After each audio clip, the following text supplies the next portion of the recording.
120 minutes of grueling, lung-burning football have solved absolutely nothing. The entire team dynamic dissolves, and the match is reduced to a solitary confrontation across just 12 yards of grass. This graph illustrates standard penalty conversion rates. In a low-pressure practice environment, professionals bury these kicks with near absolute certainty. But introduce a tournament-defining shootout, and that expected success rate plummets. The ordeal begins with Gunlanum walk from midfield. The physical distance is short, but psychologically, the roaring stadium noise falls away, replaced entirely by an oppressive, echoing internal monologue. The players chosen to take these opening kicks share a specific profile. Their mandate is to block out the overwhelming atmosphere by executing a pre-programmed routine, a mechanical sequence they have rehearsed thousands of times before.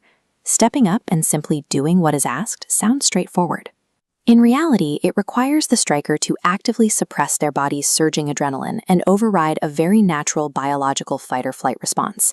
These initial shots rarely involve outsmarting the goalkeeper. They are entirely about the taker conquering their own physiology to maintain a baseline of normalcy. That delicate baseline holds only until the first sign of hesitation. A stutter in the run-up, a fleeting glance of doubt, and a routine kick turns into a remarkable miss. Goalkeepers rely heavily on forcing exactly that hesitation. They project physical intimidation, turning the kick into a high-speed guessing game where they want the striker to second-guess their own chosen target.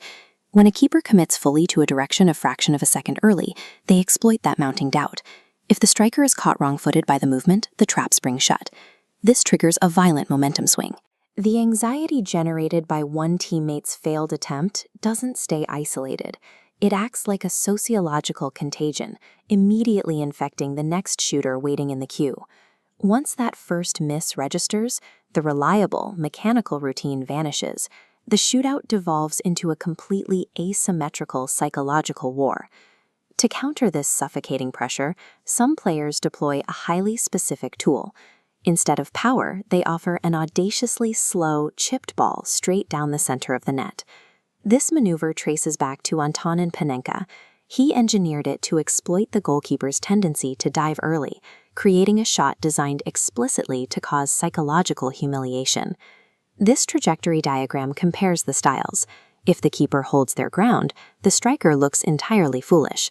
But when it works, that looping arc leaves the committed goalkeeper suspended and helpless. Landing this shot instantly resets the emotional landscape of the shootout.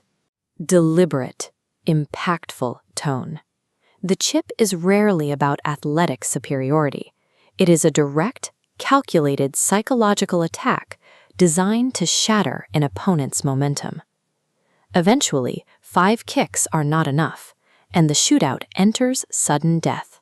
The mathematics shift entirely, and the margin of error for a team drops to absolute zero. At this stage, the previous motivation of winning is replaced by a paralyzing fear of being the sole cause of defeat. Seasoned veterans navigate this phase through rapid, definitive decision-making. They make up their mind instantly and refuse to waver, executing their shot with absolute ice in their veins. That composure sharply contrasts with the later-order kickers.